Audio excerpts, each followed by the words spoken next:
어제 청와대에서 대통령과 여야 5당 대표 초청 간담회가 있었습니다. 그 자리에서 여영국 정의당 대표가 문재인 대통령에게 고 이한비 PD의 어머니가 쓴 책 내가 여기에 빛을 몰고 왔다와 함께 어머니 김혜영 씨의 자필 편지를 전달했습니다. 제가 일부를 읽어드릴게요. 2016년 10월 드라마 혼술남녀 신입 조연출로 방송계의 열악한 환경과 비정규직 문제 등을 고발하고 스스로 3일 마감한 27살 이한비 PD 엄마 김혜영입니다. 우리 가족은 보상금과 후원금으로 한빛미디어 노동인권센터를 설립해 방송 현장 개선을 위해 일하고 있습니다. 한빛 아빠는 지난 겨울 중대재해기업처벌법 제정을 위한 유가족 단식 농성을 했지만 그 이후에도 청년들이 일터에서 죽어나가니 안타깝습니다. 다시는 우리와 같은 슬프고 고통스러운 일이 일어나지 않도록 더 이상 청년들이 절망 속에서 살지 않도록 많은 신경을 써주시기를 바랍니다.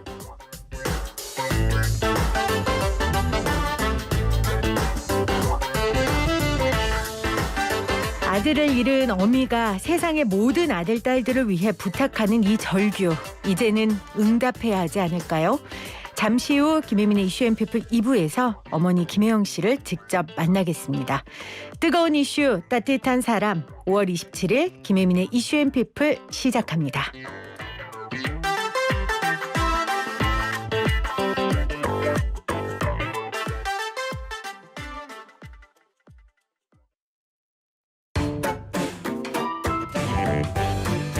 Tip 1. Today Issue and People.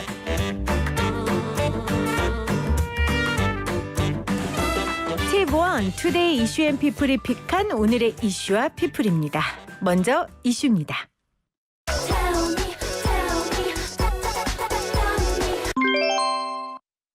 인스타그램이 최근 업데이트에서 게시물의 좋아요 수를 숨기는 선택 기능을 만들었습니다. 조만간 페이스북에도 비슷한 기능을 도입할 예정인데요. 앞으로는 인스타그램 이용자들은 모든 게시물에 좋아요 수를 숨기거나 게시물마다 좋아요 수를 타인에게 공개하지 않도록 선택할 수 있습니다. 물론 개인은 숨기더라도 게시물의 좋아요 수 확인이 가능합니다. 인스타그램은 이용자들에게서 타인의 반응에 대한 부담감을 덜고자 하는 취지라고 설명했습니다. 아마존이 007 시리즈로 유명한 영화사 MGM을 우리나라 돈으로 약 9조 4천억 원에 인수했습니다. 100년 가까운 역사를 자랑하는 MGM은 007 시리즈와 로키 같은 인기 영화를 가지고 있는데요. 아마존은 4,000개에 달하는 영화와 17,000개 TV쇼 등 이 MGM의 폭넓은 작품들이 앞으로 영화, TV 사업 부문인 아마존 스튜디오에 큰 힘이 될 것이라고 기대했습니다. 아마존이 OTT 제국까지 건설할 수 있을지 지켜보겠습니다.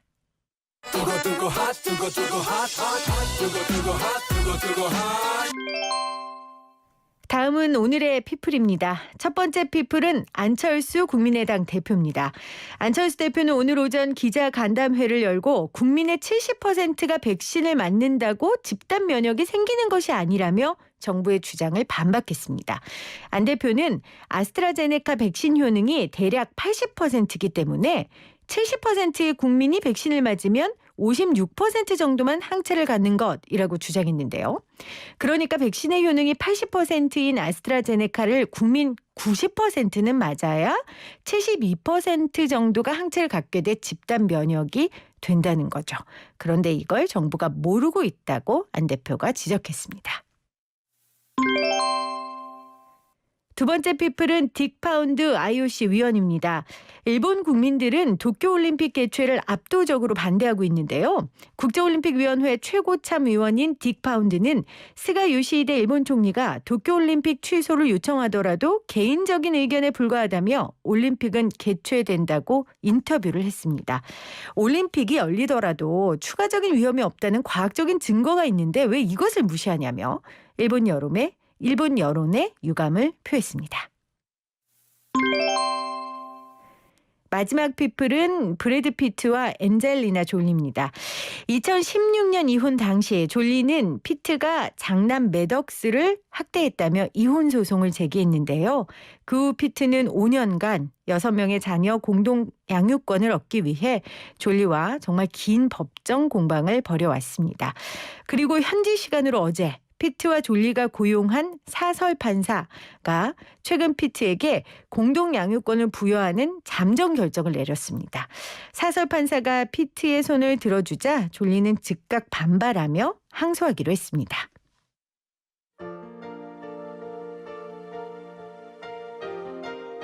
네, 티번 투데이 이슈 앤 피플이 픽한 오늘의 이슈와 피플 함께 하셨고요. 페이스 힐이 부른 오버 더 레인보우 듣고 다시 올게요. Somewhere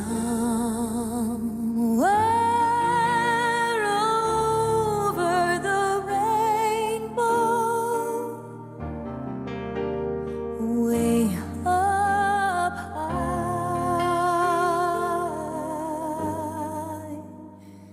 there's a land that I heard of once in a lullaby.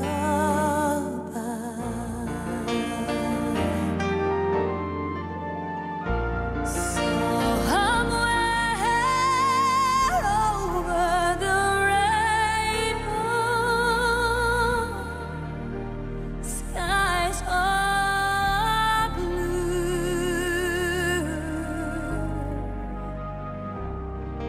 and the dreams that you dare to dream, yes they do, really do come true. Someday I'll wish upon a star and wake up where the clouds are far behind me,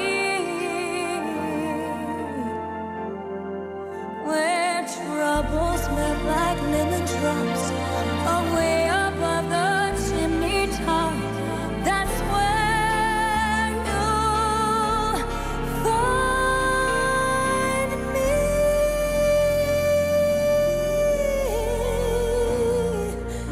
Somewhere over the rainbow, blue birds fly high, birds fly over the rainbow. Why, oh why can't I? If happy little bluebirds fly above the rainbow, why, oh why can't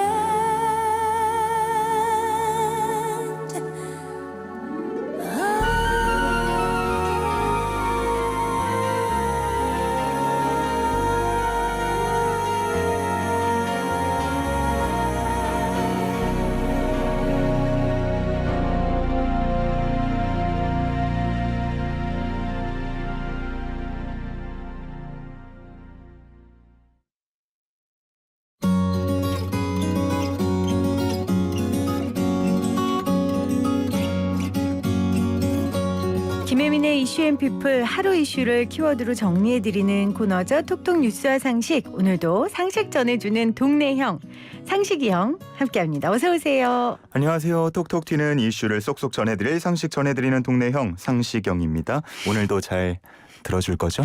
상식이 형의 원조 성시경 씨가 네. 신곡을 냈던데. 맞아요. 네, 그래서 저희 이슈앤피플에서 섭외 넣어놨어요. 그래요? 다음에 같이 오시면 한번 한 자리 해볼래요? 할게요. 알겠어요. 네. 여러분 섭외를 넣어놨다는 얘기죠. 섭외를 했다는 얘기는 아닙니다. 하지만 카카오톡 이슈와 상식에는 상식형이 있습니다. 그렇죠. 성식이 오빠는 없어요. 성식형 오빠는 없어요. 저 있으면 되는 거 아닌가요? 그건 아니지만 어쨌건 뭐 이슈는 우리 상식형이 잘 전달해 주시니까. 네, 제가 노래는 못해도 이슈는 잘 전해드릴 수 있습니다. 알겠습니다. 자, 오늘 어떤 주제 들고 오셨어요? 오늘은 자녀 백신 한번 알아볼게요. 자녀 백신, 예. 노쇼 백신이랑 같은 말이죠? 맞습니다. 자녀 백신, 노쇼 백신 같은 말이고요. 아니 근데 무슨 백신 부족하다고 그러더니 남는 백신이 있다고? 맞아요. 이렇게 생각하시는 분들이 혹시 계실지 모르겠어요. 근데 자녀 백신은요. 이 사전 예약자가 예약만 해두고 실제로 이제 병원에 의료기관에 오지 않았을 때 이제 부득이하게 버려지는 그런 양을 말합니다. 그래서 당연히 이걸 줄여야겠죠. 그래서 이를 최소화하기 위한 시스템이 조금 전 1시부터 이제 시행이 되고 있습니다. 저 방송 마치고 합니다, 이거. 제가 방금 안 그래도 전해드리려고 들어가 봤거든요. 네. 이미 없습니다. 예, 다 없어요? 없어요. 수량이 없어요. 그 오늘 것만 예약할 수 있는 거예요? 예, 당일 예약, 당일 접종을 기준으로 하고 있고요. 그 지금 네이버나 아니면 카카오톡 이용하면 그 자녀 백신을 확인할 수가 있거든요. 네. 예, 근데 제가 지금 방금 들어가 봤더니 뭐 많은 분들이 관심을 가져서 그런지 네. 서울 웬만한 부분에는 거의 자녀 백신이 지금 남아 있지는 않은 상황이더라고요. 매일 1시예요? 아니 오늘 1시부터 이제 시작이 된 겁니다. 왜냐면 저는 1시에 방송하는데 그럼 저는 너무 불리하잖아요. 그렇죠. 다행히 지금 오늘 1시부터고 이제 언제든 네. 예약을 걸 수 있는 건데 네, 지금은 지속적으로. 안 된다. 네. 그러니까 이게 백신이 1인 접종량을 기준으로 포장돼 있는 게 아니죠? 그렇죠. 이게 한 바이랄이라는 이제 그 단위를 쓰는데요. 바이알. 쉽게 얘기하면 이제 한 병 기준입니다. 이걸 개봉하면 한 10명 정도 분량이 나와요. 아스트라제네카 백신 기준으로. 네.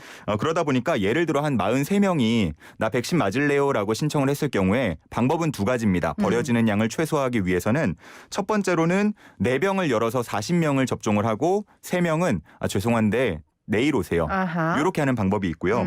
아니면 5병을 개봉을 해서 43명을 다 맞춰주고 7명은 예약자가 아닌 사람들을 맞춰주면 되는 거죠. 네. 이 후자에 해당하는 이제 경우를 지금 시행을 하고 있다라는 건데 이게 병을 열면 6시간 안에 접종을 모두 맞춰야만 효과가 있기 때문에 이걸 뭐 저장해놨다가 내일 맞추고 이거는 불가능합니다. 그래서 당일 예약, 당일 접종을 이제 기준으로 하고 있는 거죠. 네.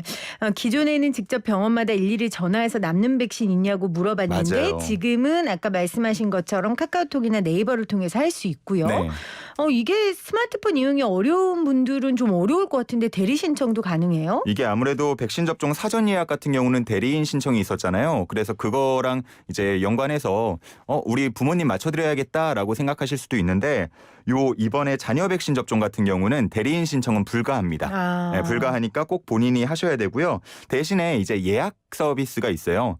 내 주변에 한 5곳 정도 의료기관에 이제 예약을 걸어두면 네. 거기서 백신이 남았을 경우에 알림을 주거든요. 그렇게 이용하시는 방법은 있습니다. 만약에 자녀 백신을 예약해 놓고 노쇼를 하게 되면 이거 어떻게 돼요? 혼나죠. 누구한테 혼내? 상식형이 혼내줘요? 저도 혼내고요. 우리 네. 모든 사람들이 혼내줘야 돼요. 혼내야죠. 이건 네. 정말 맞아요. 엄청 아깝잖아요. 그럼요. 그래서 만약에 그렇게 되면 정말 그래서는 안 되겠지만 그렇게 되면 이 자녀 백신 접종을 이용할 수가 없게 됩니다. 향후에 자신이 순번이 올 때까지 계속 이제 정부 접종 계획을 기다려야 되는 상황이 되고요. 네. 그렇기 때문에 꼭 맞을 수 있을 때에만 예약을 하거나 정말 부득이한 경우는 전화를 해서 꼭 취소를 하셔야 됩니다. 그러면 그때는 괜찮아요? 네, 괜찮습니다. 정말 양심도 없죠. 노쇼 안 됩니다. 네. 많은 분들이 지금 맞고 싶어 하는데 그렇게 하시면 안 된다는 거 다시 노쇼 한번. 백신을 또 노쇼 해버리면 노쇼 이렇게 되는데 네. 그건 진짜 혼나는 일이에요. 안 돼요. 절대 안 돼요. 네, 우리 상식형에 가만히 있지 않겠다고 했습니다.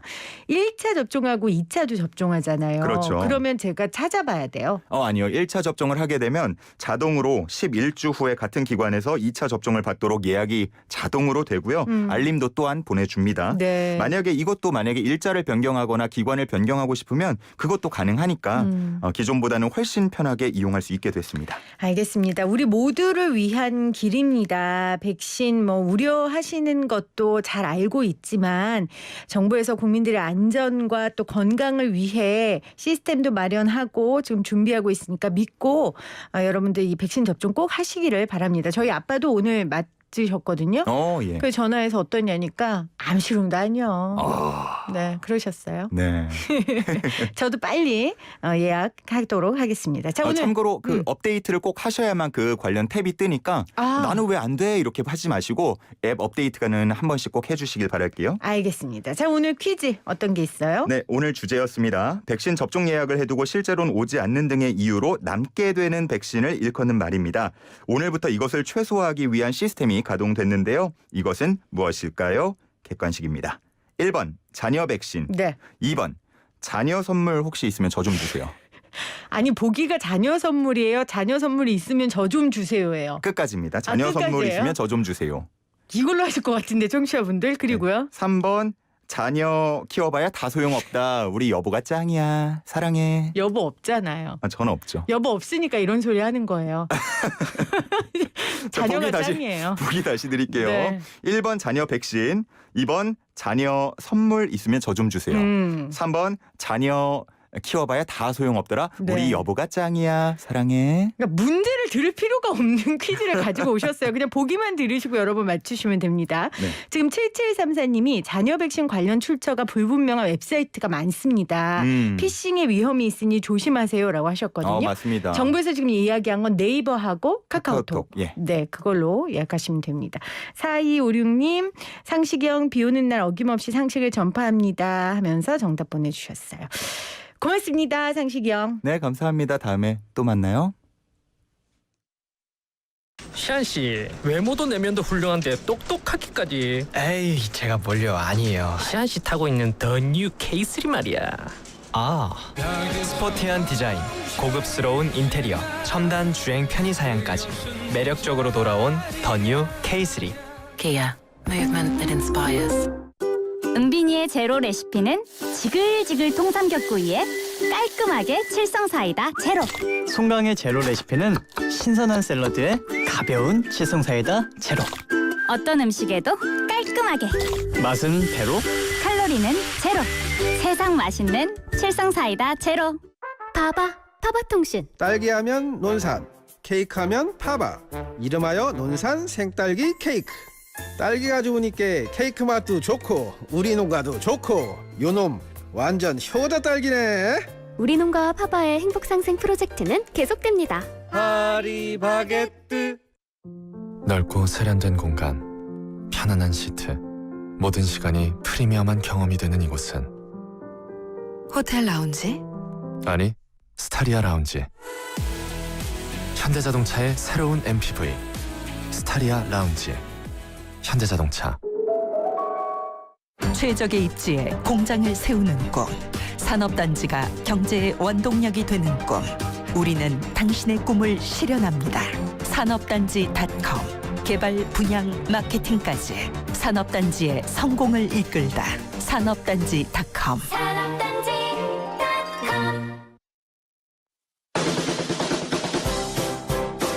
네, 오늘 퀴즈는 답만, 그러니까 보기만 들으셔도 맞추실 수 있어요. 1번 자녀 백신, 2번 자녀 선물 있으면 저 좀 주세요.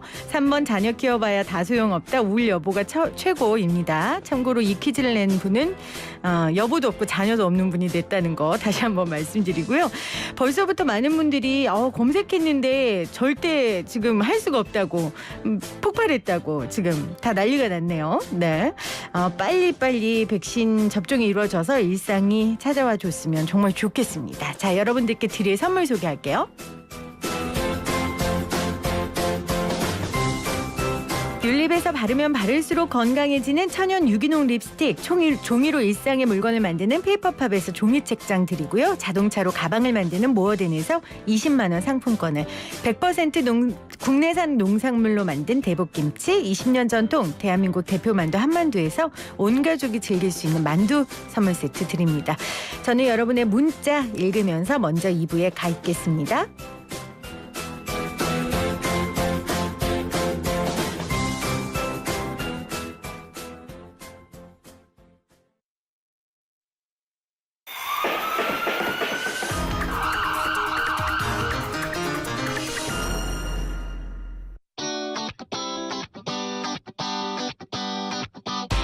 안전한 일터를 만들기 위한 1분 산업안전 정보입니다. 열심히 일을 하다가 병을 얻게 되는 것을 업무상 질병재해라고 하는데요. 업무상 질병재해 피해자가 지난해에만 15,000명이 넘는 것으로 집계됐습니다. 광업을 비롯한 용접, 도장, 성면 등 제조업 사업장 종사자들에게서 백혈병과 암, 림프 조혈기계 이상, 면역계 질환 등이 발생하는데요. 특히 암을 예방하기 위해선 업종에서 다루는 물질의 물질안전 보건 자료를 확인해야 합니다. 발암성 물질은 없는지, 만일 발암성 물질이 사용된다면 국소배기 설비는 잘 작동되는지 확인하고 반드시 해당 물질에 알맞는 보호구를 착용해야 합니다. 또 하나, 근골격계 질환을 예방하기 위해서는 무거운 물품을 혼자서 옮기는 것은 삼가고 작업 전후로 바른 자세와 스트레칭을 해보세요. 건강한 환경이 노동자의 건강을 지키고 안전한 일터를 만듭니다. 1분 산업안전정보는 안전보건공단과 함께합니다.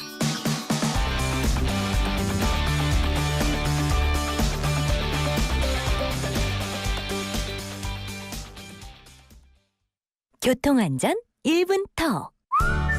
안녕하세요. 촉촉한 가습기 보이스의 소유자 트로트 가수 신성입니다. 출퇴근길 대체 교통수단과 취미생활용으로 전동 킥보드 많이 이용하시죠? 하지만 편리한 반면 각종 사건 사고도 참 많은데요. 5월 13일부터 새롭게 적용된 전동 킥보드법만 잘 지켜도 안전하게 이용할 수 있습니다. 먼저 전동 킥보드 탑승은 만 16세 이상만 가능하고요. 안전모 착용과 원동기 면허 이상 보유는 필수. 탑승은 반드시 혼자만 하되 인도에선 이용 금지입니다. 과속과 음주운전 역시 절대 금물이겠죠? 해당 내용 위반 시 최대 20만 원의 범칙금 부과는 물론 소중한 생명을 잃을 수도 있으니까요. 안전하고 건강한 전동 킥보드 문화, 저 신성과 함께 만들어 가시죠. 교통안전 1분 톡. 국토교통부와 한국교통안전공단이 함께합니다. 속도를 줄이면 사람이 보입니다. 안녕하세요. 한국장애인재단 홍보대사 방송인 안선영입니다. 다름에 같음을 더하면 무엇이 될까요? 바로 다 같음이 됩니다. 우리는 각자의 다름 속에서 모두가 존중받아야 하는 같은 존재이기 때문이죠. 여러분, 저 안선영과 함께 다르지만 같은, 모두 다 같은 세상을 함께 만들어 보시면 어떨까요? 더 많은 다 같음을 알고 싶다면 한국장애인재단의 다 같음 캠페인을 추천합니다. 장애인 인식개선 캠페인 한국장애인재단과 YTN 라디오가 함께합니다. Let's celebrate, celebrate good times, come on now. Let's celebrate, celebrate good times, come on now, na na na. 김혜민의 이슈 앤 피플.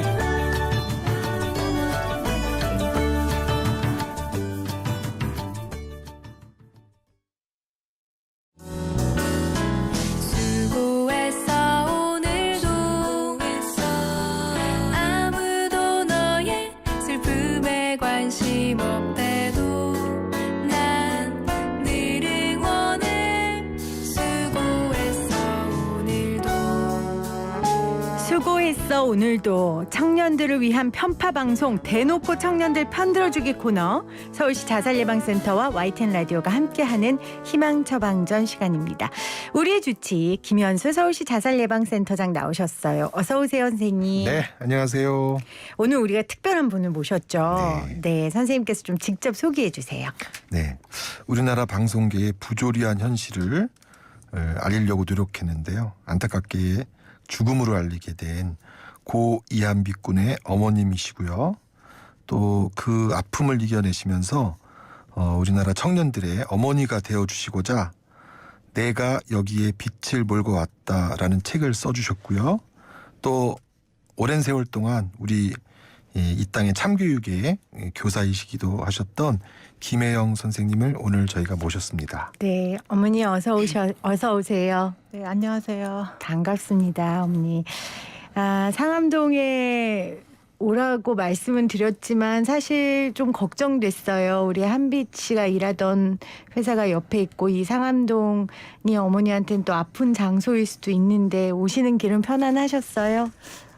사실 부담이 아직도 되네요. 그럼요. 이제 이런 부담을 제가 이제는 떨쳐서 나가리라 이렇게 한빛하고 약속했는데도 저기 한빛의 흔적이 있고 한빛이 자꾸 기억나게 하니까 상암동이 좀 조금 오기가 좀 슬퍼요. 그럼요. 네. 맞아요, 어머니.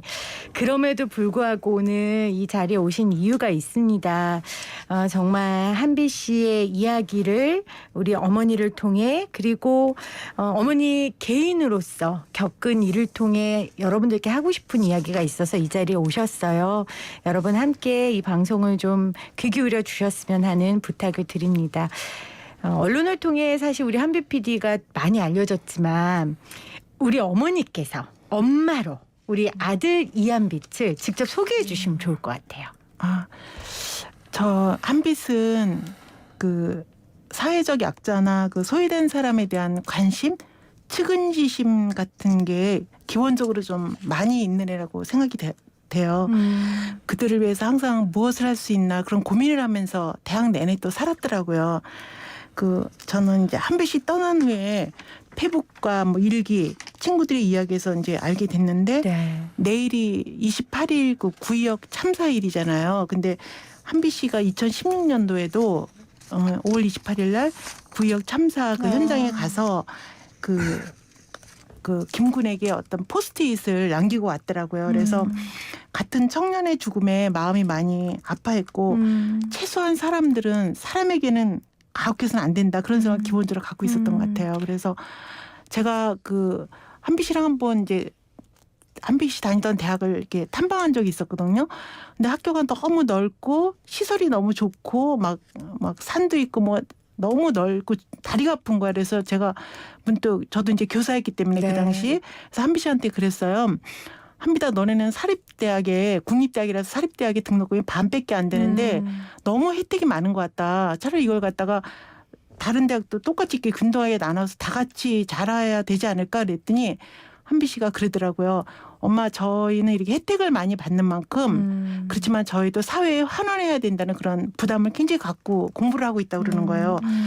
저는 그 말을 듣는 순간 가슴이 뭉클했어요. 그리고 이렇게 건전하고 아름다운 생각을 갖고 있는 청년이 있다면 우리 사회는 너무 밝지 않을까, 미래는 희망이 있지 않을까 그런 생각을 했어요. 그래서 저는 한빛이 그렇게 아름다운 청년인 게 너무 기특했고 그다음에 그래서 한빛이 자식이지만 저는 한빛을 정말 존중했었어요. 예. 측은지심과 약자의 아픔을 안고 있는 그리고 사회적 책임을 늘 생각했던 아름다운 청년입니다. 그 한빛 씨의 아픔이 결국 대한민국 사회의 아픔이었고요. 그래서 한 사람의 죽음의 의미가 개인의 비극만이 아니라 우리 대한민국의 비극이라고 생각을 합니다. 선생님께서 어머니께서 책에 이렇게 쓰셨어요. 한빛에게 내 아들로 태어나줘서 고맙다고 했다. 짧은 생이지만 잘 살았고 자랑스럽다고 했다. 엄마 아빠에게는 행복감을 주는 자식, 한솔에게는 든든한 형이었다고 사랑한다고 했다. 주어진 시공간을 누구보다 찬란하게 반짝이게 치열하게 살았다고. 친구들이 기억하듯이 한빛은 열심히 살아온 멋진 사람이라고 고백했다. 네. 한빛은 정말 그랬어요. 이 고백을 어머니께서 책에 쓰셨어요. 아까 김현수 센터장님이 소개해 주셨는데 먼저 떠난 아들에게 보내는 약속의 말들. 내가 여기에 빛을 몰고 왔다. 아들을 잃은 어머니의 심정을 뭐 어떻게 상상을 할 수 있겠습니까? 저는 상상도 할 수 없는데 그 아픈 심정을 책으로 엮으셨어요. 왜 책으로 써야겠다고 생각하셨어요, 언니? 맨 처음엔 책을 쓰겠다는 생각은 없었었어요. 근데 이제 한빛이 떠나고 난 다음에 그 시간이 한빛에 대한 그 기억이 27살에 딱 멈추더라고요. 그게 참 두려웠어요. 그리고 한빛에 대한 기억이 점점점 흐려지고 그리고 한빛을 얘기할 때 지금 여기에 한빛을 얘기하고 싶은데 항상 한빛이 그랬었는데 하고 과거로만 얘기하게 되더라고요. 그래서 한빛에 대한 기억을 붙잡고 싶었어요. 그래서 한빛이 그리울 때마다 한빛센터 홈페이지에다 한빛의 그리움을 갖다 글로 쓰기 시작했어요. 그래서 거기 이제 그 쓴 글 중에서 몇 편을 추리고 이제 책을 내게 된 건데 제가 이제 그렇게 글을 쭉 3년 동안 쓰다 보니까 한빛이 죽으면서 고민했던 문제가 한빛의 개인적인 문제가 아니고 이 사회의 청년들의 문제이고 그다음 모든 노동자들의 문제라는 생각이 들어서 이를 공유해야 되겠다 그런 의무감이 들었어요. 그래서 책을 내는 작업이 단순한 제 개인적인 한빛에 대한 그리움의 일기가 아니고 한빛을 기억하고 청년들이 좀 더 나은 세상에 살 수 있게 하는 그 길을 위한 어떤 의식이라는 제가 그런 진지함을 가지고 책을 내게 된 거죠. 아이에 대한 기억 그리고 아이의 기억이 내 개인으로 끝나는 게 아니라 사회를 조금이라도 희망을 줄 수 있는 하나의 의식을 위해서 이 책을 쓰셨다고 하셨어요. 책에도 이런 구절이 있더라고요. 마치 멈춰버린 시계처럼 떠난 아들만 정지된 그림으로 다가오는 이 시간에 나는 어떻게 지나야만 할까. 아마 그 시간에 그 고스란히 산물이 이 책에 담겨 있습니다. 우리 어머니께서 그냥 오지 않으시고 이 책을 가져오셨어요. 우리 청취자분들 중에 몇 분 선정해서 내가 여기에 빛을 몰고 왔다 책을 저희가 좀 선물로 드릴 건데요. 저도 2주간 이 책 읽는데 물론 술술 읽히는 책은 아닙니다. 절대. 저도 뭐 책 읽다가 울다 읽고 싶지 않다 하다 읽는데 책을 읽다 보니까 우리 이한빛이라는 개인에 대해서도 알 수 있었고 이한빛이라는 건강한 청년을 키운 엄마 김혜영에 대해서도 알 수 있었거든요. 그래서 이 땅의 많은 엄마 아빠들에게 제가 추천하는 책입니다. 내가 여기에 빛을 몰고 왔다. 이 책 여러분 문자 보내주시면 저희가 몇 번 선정해서 보내드릴게요. 독자들 반응이 꽤 많더라고요, 어머니. 네. 어떤 독자평이 가장 기억에 남으세요? 정말 생각보다 너무나 많은 독자들이 정말 뭐 SNS를 통해서 또 페북 같은데 책 속의 서평 같은 걸 저보다 더 잘 써주셨더라고요. 네. 근데 이제 아까 김혜민 PD님께서 말씀하신 것처럼 교사이면서 독자인 분이 부모들과 교사들에게 이 책을 육아서적, 교육서적으로 권하고 싶다 그런 말을 했어요. 그래서 부모이며 교사인 제가 마음 졸이면서 아이와 함께 해온 소중한 기억들인데 지금 한빛은 떠났잖아요. 그래서 굉장히 슬플 것 같아서 이 책을 슬플 것이라고 생각해서 읽었는데 읽다 보니까 뜻밖의 환하고 깊은 울림을 주었다. 그래서 이 독자는 부모들과 교사들이 이 책을 꼭 읽었으면 좋겠다. 그렇게 맞아요. 말한 사람도 있고 그다음에 어떤 분은 사회의 이웃에 관심을 기울이게 되었다. 세상이 더 나아지는데 힘을 보탤 수 있는 일을 찾고 싶다. 그런 사람도 있고 곁에 있는 사람들과 연대하고 동참하겠다는 의지를 말씀해 주신 독자도 있었고 하여튼 이런 모든 가정들이 제게는 정말 뜻밖이었었어요. 상상도 못했고 이런 건 잘 모르겠는데 그리고 저도 사실 글을 쓰면서 책을 내면서 많은 위로를 받았는데 제 책이 그래서 힘든 사람들에게 조금이라도 위로가 되고 이 사회의 한 줄기 빛처럼 작은 희망이라도 갖게 된다면 하는 그런 간절한 바람을 갖게 됐죠. 네. 이 책의 많은 구절들이 또 선생님께서 국어 국문학과 전공하셨죠? 네, 국어 선생님이셨죠? 국어교사였어요. 네. 그래서 그 솜씨가 너무 좋으시고 그 솜씨가 담아낼 수 없는 또 그 많은 감성과 감정과 희노애락을 어머니께서 여기서 담아내셨거든요. 그래서 많은 글의 내용들이 있는데 제가 이 책에서 핵심되는 내용 구절은 이거였던 것 같아요. 10월이 되자 우리 한빛이가 떠난 달이죠. 10월이 되자 눈물이 가득 찼다. 쏟아내도 다시 차오르고 주르르 흘려보내도 다시 고이고 이런 내가 당연하다고 받아들이기로 했다. 나는 한빛을 적당히 사랑하지 않았으니까. 저는 그냥 이 한 구절 있잖아요. 네. 한빛을 적당히 사랑하지 않았으니까. 어떤 어미가 자식을 적당히 사랑하겠어요. 그렇죠? 네. 이 말 한 구절이 이 책의 모든 걸 담고 있더라고요. 저는 아까 피디님이 말씀하신 것처럼 자식에 대한 부모의 마음은 누구나 다 똑같다고 생각해요. 근데 이제 동생 한솔이가 제가 이제 힘들 때 그런 말을 하더라고요. 엄마는 우리 한빛이 동생 한솔 씨가 엄마는 항상 자식을 믿고 존중했다. 근데 형은 자기보다 더 많은 믿음과 존중을 엄마한테 받았으니까 더 많이 고마워할 거다 이렇게 말을 하더라고요. 근데 저는 정말 한솔이도 그랬지만 한빛을 믿고 존중해줬거든요. 존중했고요. 맞아요. 근데 근데 결국 제가 한빛이 떠나고 나서 매일매일 너무 힘든 거예요.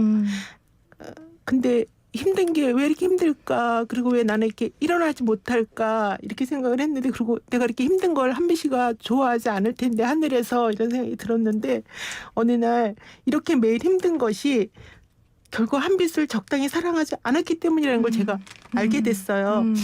그걸 깨닫고 나니까 한빛과 함께했던 행복한 시간들이 막 떠오르고 저한테 달려오고 한빛이 제 가슴 속에서 부활해서 항상 저와 함께 있는 것 같은 그런 걸 느꼈어요. 저에게 다가와서 토닥여 주기도 하고 평소처럼 위로하기도 하고 힘을 내라고 격려도 하고, 그래서 그러고 나니까 제가 매일 밑바닥까지 떨어졌던 이 마음도 당연히 옳은 거다 하고 다시 일어날 수 있게 되더라고요. 그럼요. 그래서 저는 누군가를, 특히 자식을 적당히 사랑하지 않겠지만 하여튼 이게 적당히 사랑하지 않는다는 게 얼마나 큰 힘이 된다는 것을 직접 체험한 거예요. 그것이 근데 사실 지금 여기 집중적으로 사랑할 수 있다면 더 큰 힘이 되었을 텐데 저는 한빛을 보내고 깨달은 거예요. 내가 한빛을 적당히 사랑하지 않았다는 것을. 그러니까 너무 어리석은 것 같아 속상하고, 다른 엄마들은 그런 후회를 저처럼 하지 않았으면 좋겠어요. 지금 여기에 내 아이를 집중적으로 사랑하는 게 제일 중요하다는 생각이 들었습니다. 사실 아이를 먼저 보낸다는 건 정말 비극 중의 비극인데 우리 주변에 많이 계시죠. 그 부모들이 지옥 같은 삶을 살지만 결국 버틸 수 있는 건 지금 어머니의 말씀, 적당히 사랑하지 않았기 때문에 아이와 행복했던 기억이 떠올랐고 그 행복했던 기억이 또 지금 지옥 같은 이 삶을 살 수 있게끔 하는 것 같아요. 네, 저도 마음이 많이 아픈데 한빛 씨 얘기를 조금 더 해볼게요. 한빛 씨가 PD가 왜 되고 싶어 했어요? 그러니까 중학생 때부터는 매일 신문 기자가 된다고 그러더라고요. 네. 그랬더니 대학교 들어가서 한 3, 4학년, 9학년이 되면서 영화나 문화 콘텐츠에 관심을 갖고 공부하는 게 보이더라고요. 그리고 군 복무 기간에도 영상 콘텐츠나 영화 같은 걸 엄청 저장해서 부대에 가지고 들어가서 보고, 그다음에 휴가 나오면 시간을 쪼개서 조조 영화를 보기도 하고. 그렇군요. 그러더니 복학하더니 드라마 PD가 되겠다고 해서 제가 아니 뭐 신문인 기자가 된다 그랬더니 왜 또 바뀌었어? 그랬더니 그런 얘기를 하더라고요. 자신이 고민해왔던 많은 문제들을 함께 공유하고 사회에 메시지를 던지는 가장 가까운 매체가 드라마라고 생각을 들었다. 그래서 드라마를 통해서 시청자들에게 쉽게 접근해서 멋진 작품을 만들어서 자기가 말하고자 하는 메시지를 던지고 싶다, 이런 말을 하더라고요. 그래서 사실 저는 한빛 씨가 중고등학교 때 개콘이나 드라마를 이제 같이 보면서도 저는 엄청 질문을 많이 했거든요. 저 장면에서 왜 웃기는 거야? 그리고 저렇게 작가는 왜 저렇게 끌어간 거야? 이렇게 질문하면 한빛 씨 그때마다 명쾌하게 설명을 총체적으로 해주는 거예요. 그래서 이제 그럼 한빛 씨가 이제 드라마 PD가 되면 거꾸로 내가 제일 열심히 드라마를 봐줄 거고 시청자가 되고 제일 먼저 소감을 말해줘야지 그랬는데 결국 펴보지도 못하고 떠난 거죠. 그래서 자, 그러면 한빛이가 펴보지도 못하고 떠날 수밖에 없었던 한빛 PD가 제일 괴로워했던 건 어떤 문제였습니까? 저는 그 당시는 몰랐어요. 근데 이제 한빛의 기록들이나 한빛이 남긴 흔적들을 이렇게 보면서 느꼈는데, 한빛은 비정규직 문제에 대해서 굉장히 대학교 때부터 깊게 관여를 했던 것 같아요. 그래서 사실 본인은 정규직 PD였잖아요. 근데 정규직 관리자로서 노동자를 쥐어짜는 현실에, 쥐어짜야만 하는 현실에 굉장히 고통스러워했고, 한 번 식사할 때 그런 얘기를 하더라고. 밥 먹을 때 엄마 한두 편 드라마 찍는데 비정규직이 엄청 많다. 근데 비정규직은 하루아침에 해고될 수도 있고 너무 일회용품처럼 도구처럼 취급받는 것 같아서 안타깝다, 그런 말을 하더라고요. 그리고 카메라 뒤에 사람이 있다를 갖다 시청자들이 알아야 되는데 너무 화면에 나타난 화려한 연예인들 여기에만 집중한다, 이런 말을 하더라고요. 근데 제가 그때 말을 중간에 끊었어요. 뭐라 그랬냐면 원래 사회생활이라는 게 다 그래. 그러니까 너무 마음 아파하지 마. 그냥 어쩔 수 없는 거야. 이렇게 제가 말을 끊었는데 나중에 한빛이 남긴 유서에 보니까 원래 그런 것은 없다라는 구절이 있었어요. 그게 한빛의 소신이었는데 저는 안 그랬거든요. 야, 세상에 원래 다 그래. 그냥 그렇게 하고 넘어가는 거야. 이렇게 말했는데 그게 너무 미안했고 그래도 물론 회사 나와서 다시 공부해. 다른 데 들어가면 되잖아. 이렇게 말을 할 수도 제가 있었는데 그렇게 또 방법도 있었는데 한빛 씨가 이렇게 죽을 수밖에 없었다는 게 너무 지금 속상한 거예요. 그렇죠. 그래서 근데 이제 돌아켜 보면 한빛은 스스로 그 경멸하는 삶을 계속 살기도 힘들었을 것 같고 또 혼자만 잘 살겠다고 이렇게 빠져나오는 건 한빛의 성격상 그게 좀 힘들지 않았을까 그런 생각이 들더라고요. 참 그래서 정규직 PD인 저로서는 한빛 씨가 이 세상에 던진 그 문제 앞에 부끄러움밖에 없습니다. 지금 제가 굉장히 인터뷰를 진행하기가 어려울 정도로 갑자기 부끄럽고 죄스럽고 그 문제에 대해 나는 얼마나 고민했나라는 생각이 드는데 한빛 씨가 이런 글을 썼어요. 문제는 적응하지 못하는 개인에게 있는 게 아니라 누구도 적응할 수 없는 현실의 구조 자체에 있다. 정말 구조가 바뀌어야 되는데 제가 만약에 한빛 PD한테 한빛 PD가 제 후배니까 한빛 씨 우리 뭐를 바꿀 수 있을까요? 지금 바꿔야 되는 거 단 한 개 있다면 뭐가 있을까요? 우리 한빛 PD한테 물어본다면 한빛 PD가 저한테 뭐라고 대답할까요? 아까 말한 그 비정규직 문제도 이제 한빛 씨가 계속 천착해왔던 문제이기 때문에 그거를 걔는 굉장히 강조할 것 같고 그리고 지금 그렇게 하기 위해서는 또 전 문제인 것 같아요. 한빛센터가 지금 계속 한 가지에 집중하는 거는 그거거든요.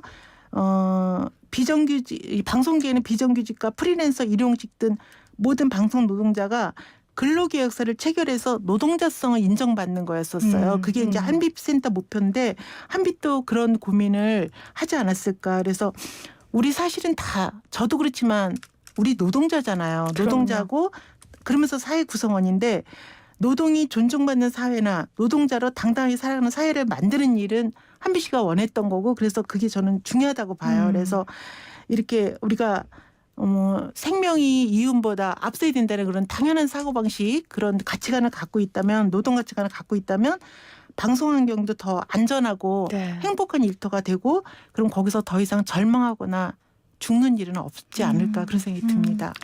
이한빛 PD의 가족들이 위로금과 또 보상금과 또 기금을 가지고 한빛미디어 노동인권센터를 만들었습니다. 그래서 우리 이한빛 PD의 아버지, 어머니 그리고 한빛 PD의 동생 이한솔 씨까지 이 미디어 노동인권을 위해 지금 애쓰고 노력하고 있고요. 제가 아까 오프닝에서도 이야기했지만 어제 대통령에게 친필 편지를 주셨어요.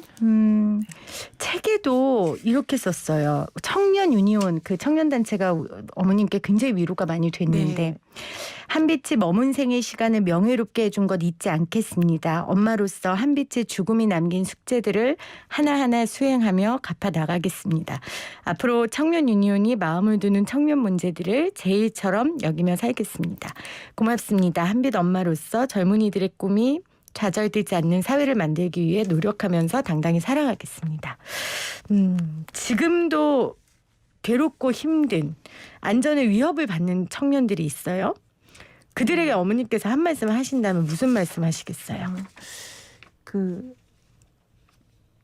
우리는 물론 제가 이제 중학교에 오랫동안 근무했기 때문에 중학생들을 보면서 이 예쁘고 사랑스러운 아이들이 5, 6년 후면 전부 다 청년이 되고 사회에 나가잖아요.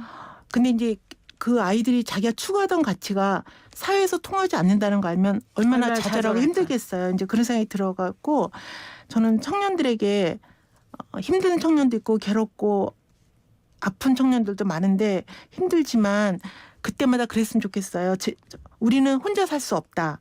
그리고 혼자 살아서는 안 되고 근데 지금 계속 사회적 참사로 청년들이 자꾸 죽어가고 있거든요. 근데 이게 남의 일이라고 생각해서 이렇게 되는 것 같아요. 그래서 저도 사실 제 아들이 죽을 줄도 몰랐고 나와 내 가족만 열심히 살면 행복하게 살면 된다고 여겼었거든요. 근데 언제든 누구한테나 닥칠 수 있는 일이기 때문에 한비 씨가 말했던 것처럼 사회 구조가 바뀌지 않는 한 나와 다 내 가족의 일이 될 수가 있어요. 그래서 저는 청년들에게 모든 일어나는 일들을 내일처럼 생각해서 귀를 기울이고 서로 옆 사람이 무슨 생각을 하고 무슨 고민을 하나 좀 이렇게 바라봐주고 네. 손 내밀어주고 손 잡아주고 서로 업고 업히고 기대고 등 내주고 하는 그런 마음이 필요한. 그러니까 다시 말해서 연대라고 그럴까요? 네. 그런 연대가 만약에 없다면 우리의 그 매일 7, 8명이 퇴근하지 못하는 현실은 절대로 바뀔 수 없다는 생각. 네. 그리고 착하고 평범하고 선하게 살려는 사람이 살 수 없는 사회는 비정상적인 거거든요. 맞습니다. 예, 그래서 그런 비정상적인 사회를 정상적인 사회를 만들기 위해서 청년들이 같이 연대해서 옆 사람 같이 손을 잡는 거. 그게 제일 중요하다고 생각해요. 그래서 서울시 자살 예방센터와 저희가 청년들 편의 방송 이 코너를 하고 있는 겁니다. 지금 6089님이 왜 항상 노동 환경이 억울한 사고의 피해자는 책임감 강하고 정의로운 사람들의 몫이 돼야 되는지 분노하지 않을 수 없습니다. 이한빈님의 죽음이 헛되지 않으려면 한빛 어머니께서도 항상 건강하셔야 됩니다. 9197님 자식을 먼저 간 자식을 용서 못하고 가슴에 묻는다고 하죠. 하지만 한빛 어머님은 저 파란 하늘에 자식을 올려보내신 듯합니다. 이렇게 하셨고 1960님은 큰 아픔을 희망으로 담아내신 한빛 어머니 책인 것 같아 어머님의 그 마음을 책을 통해 보고 싶어요. 3835님 저도 아이 셋 키우고 있는데 저희 큰아들하고 한빛이가 동갑이네요. 95년생 이렇게 하면서 많은 분들이 한빛군의 생전의 노동환경 알고 싶다며 또 문자 보내주셨습니다. 김현 선생님 이렇게 쭉 들으셨는데 시간이 별로 없어 좀 짧게 설명해 주시면 이렇게 아픔 상처를 가지고 누군가의 희망을 위해 산다는 거 이게 어떤 의미가 있을까요? 슬픔과 아픔을 절망으로 섞게 두지 않고 이것을 희망으로 변형시키는 것은 이제 아들과 함께하는 삶이죠. 또 청년들과 함께하는 삶인 것 같아요. 우리 어머님께서 한 아들로서의 이제 한 빛이 아니라 우리 사회의 청년들을 아들로 껴안으면서 아들의 희망을 만드는 그런 사람으로 지금 변해 가고 계신 것 같고 이게 어머니가 하실 수 있는 아마 진정한 애도의 과정이 아닐까 그렇게 들으면서 생각을 해봤습니다. 네, 저도 처음에 한빛 어머님하고 통화할 때 우리 아이들 위해서 이런 책 써주셔서 감사해요. 이렇게 얘기했거든요. 저도 고맙습니다. 네, 저도 한빛 PD의 선배로서 방송에 종사하고 있는 노동자로서 두 아이의 엄마로서 계속해서 한빛 씨가 생전에 만들고 싶었던 사회에 대해 집중하고 고민하고 연대하고 함께하겠습니다. 오늘 함께해 주셔서 고맙습니다. 어머니. 저도 고맙습니다. 네, 센터장님 고맙습니다. 네, 고맙습니다.